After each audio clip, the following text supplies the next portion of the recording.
your video sucks. It had to be said. So what are you gonna do about it? Well, it's the very thing we are talking about today. So here we go.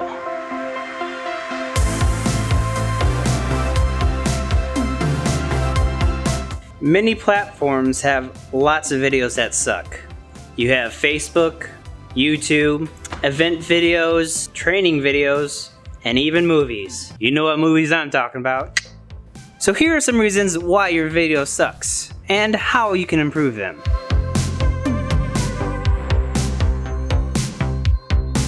One of the main reasons your video could suck is because you're a beginner. You're just getting started. Just because you aren't doing well in the first couple of videos doesn't mean you should give up. You want to get back up on that horse and you want to eat that horse. Yeah, you know what I'm talking about. It's that horse. Yeah. No, I'm joking. Just keep working at it until you get better. Everyone starts from somewhere, whether you are already really talented or not. You need to keep working at it until you get better. That's how it is for everyone. Even I started from down here and I'm working my way up here. Started from the bottom, now we're here. I recommend that you try one new editing trick every time you make a new video. That way you can get better with each new video you do and you're trying something different. But you don't want to tackle too many edits at once. Then you'll get all boggled up in there and like, oh boy. Oh no! Oh no! Oh no! Oh yeah! When you first start out, it's super important to learn how to trim, ripple, delete, and add titles. Another way to get better at your videos is to always look at other people's videos. You can find some good inspiration in any video that's similar to yours. I mean, that's what I've done and it helped get me inspired a lot.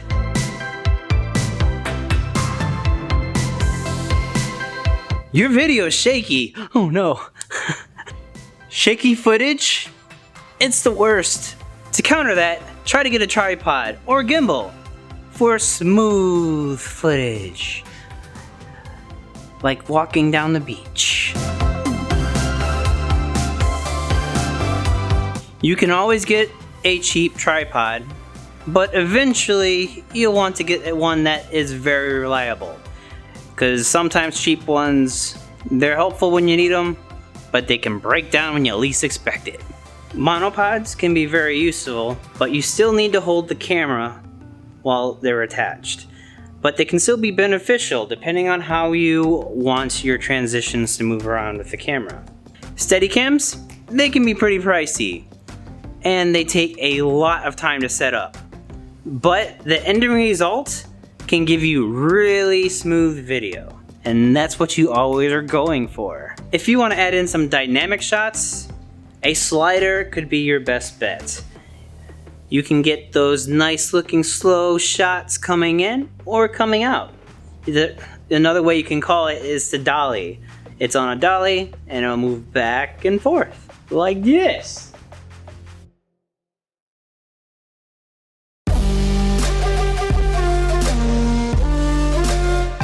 So you finally made a great video and all your shots turned out great. But wait, what's going on with the audio? It sounds all crappy. You can have a great video, but the audio always makes or breaks your video. So if your audio sucks, your video sucks. It just messes the whole scene up. You want the voices to sound as clear as possible.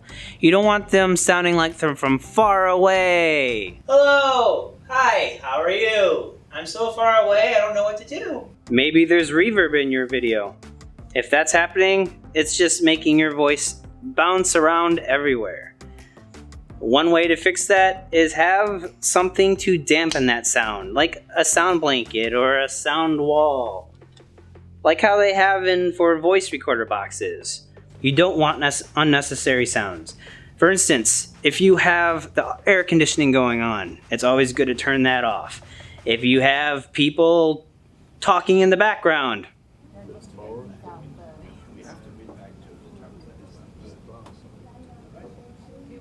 Or if you have typing, that can happen too. Keep everything quiet, because then when you work with your audio, it'll be easier to edit later on. Do you have wind blowing into your mic? Well, One way to stop it is to use a dead cat, or what I like to call a popper stopper. You want to make sure the mic is close to your face, like this one. Another thing you'll want to learn that'll be very helpful is in post-production, you'll want to learn a bit about EQ and compression. Those can really help lower any unwanted background noises and compress what you don't want to be heard in your sound. Make sure to experiment with what you find works best for you.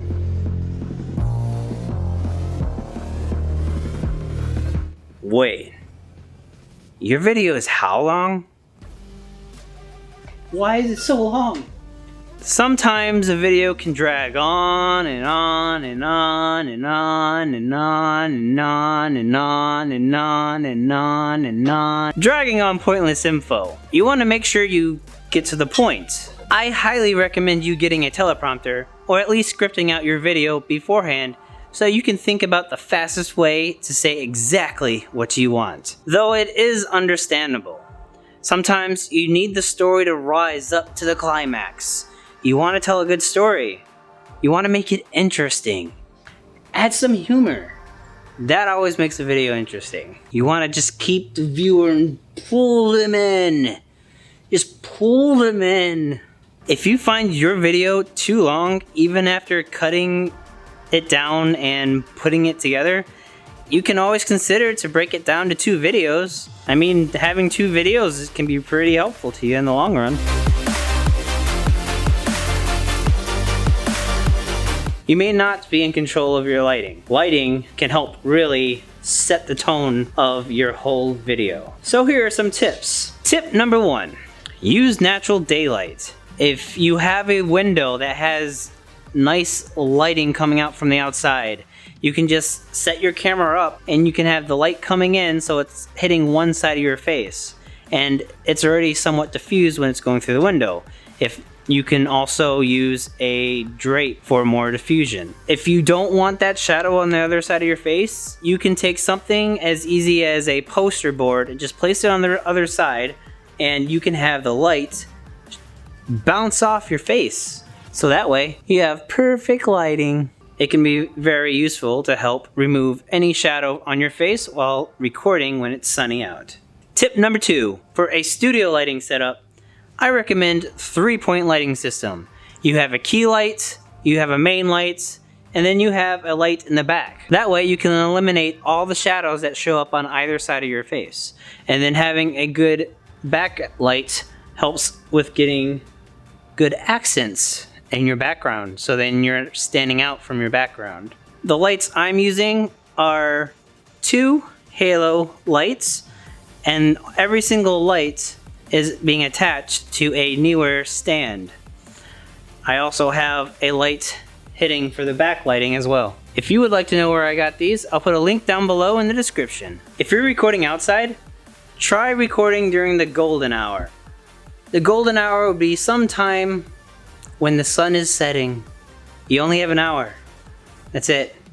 So whatever you're planning to do, make sure you're set up ahead of time. Worst case scenario, you can try recording at noon on a sunny day. Though if this is you, find some shade. Another thing that's very helpful when recording outside, if you're using a DSLR, it's always good to use an ND filter. It'll help get rid of a lot of the brightness, and you'll have more control of showing up more of that color you want in your camera.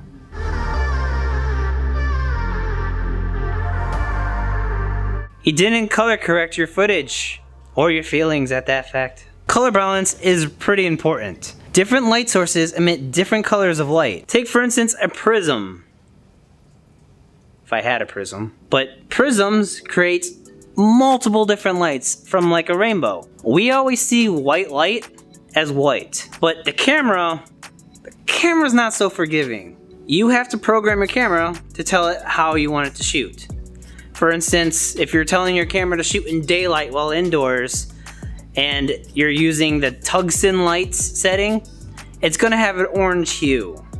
Vice versa, you're gonna get a blue hue.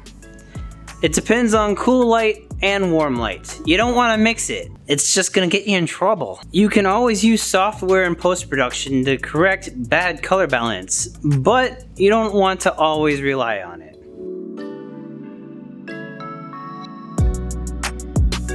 Why haven't you been planning your videos? I mean, think about it. What are you going to shoot? What's the point of your video? It always helps to know what you're shooting, so it makes it easier for when you edit. It always helps with transitions. You can get some good transitions going on in your footage. Think about what you're going to shoot. It's always good to have a purpose. If you just go all willy-nilly in, you're just gonna have some craziness going on in your video, like in the background.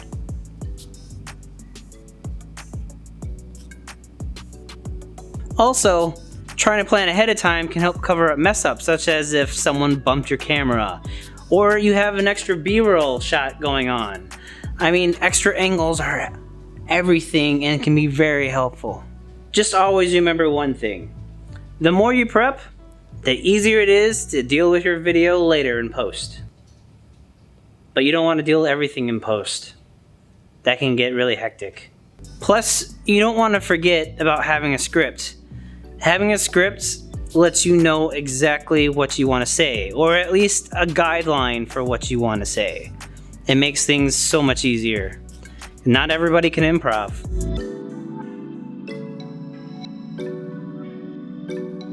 Don't just keep your video with just one angle. I mean, if I kept it on the same angle the whole time, that gets very boring. It gets very boring. Mix it up. Show some B-roll. Get in all the action. But you don't want to be shaky. Or go for a different angle. Think about the psychology of different camera angles. An upward angle means stature, power, influence. Could imply intimidation. But a downward angle can, I'm weak. I'm so weak. Oh no! Just remember, always try to mix it up. Bad composition. Your composition, not very appealing. Always think rule of thirds. As a viewer, your eyes are always looking at 4 distinct points in your video. You want to make sure you're aligned, so then you have some space for whatever else in the background. Or you can move it around if you need to later.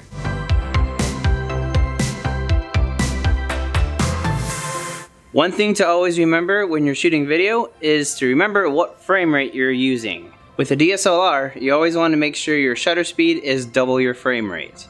So if you're trying to shoot at 24 frames per second, you always want to make sure it's at least set to 48 or most likely 50, because you can't really do it at 48. So make sure at least set it for 50. The same thing can be said for 30 frames per second. You want to set that for 60 on your shutter speed. And of course with 60 frames per second, you want to make sure it's at least 120 or 125 on set to your shutter speed. Another thing to keep in mind is you need to be careful with the frame rate that you're shooting with, the frame rate that you're editing with, and the frame rate that you export with. If you start off by editing in 30 frames per second, you want to make sure your timeline is 30 frames per second and export in 30 frames per second. You can mix and match frame rates as well. If you want to cause slow motion and you make a 24 frames timeline, or in this case 30 frames per second timeline, shoot something in 60 frames per second, and then that way you can get some slow motion going on. Just keep in mind that if you're trying to shoot 60 frames per second and then you edit in 60 frames per second, if you try to slow it down, it's not going to be as smooth since it's the same frame rate. If you take that 60 frames and put it in 30 or in 24, and then you can make it longer, it will make it much smoother. If you edit your video footage at 60 frames per second and you try editing on a 30 frame timeline, that's going to drop half your frames, so it's not going to look 60 frames anymore. So in reverse of that, if you take 30 frames per second that you're shooting at and you try placing it into a 60 frame timeline, you're adding in half the frames that aren't even there, so your video is still going to look jaggedy. Just like If you want to go for a cinematic look, make sure to shoot in 24 frames per second. A lot of commercial or TV would be 30 frames, and 60 frames if you really want to try to get that slow motion down or a smooth look, which is good for a lot of sports. Thank you for watching. I hope this video was helpful to you. If you have any questions or know any other ways to improve your video, please leave them in the comments below. Don't forget to hit that like button if you liked what I talked about, and subscribe for future video notifications. And hit the bell. Ding. Until we meet again, keep on creating. Now I'm just gonna go down the stairs.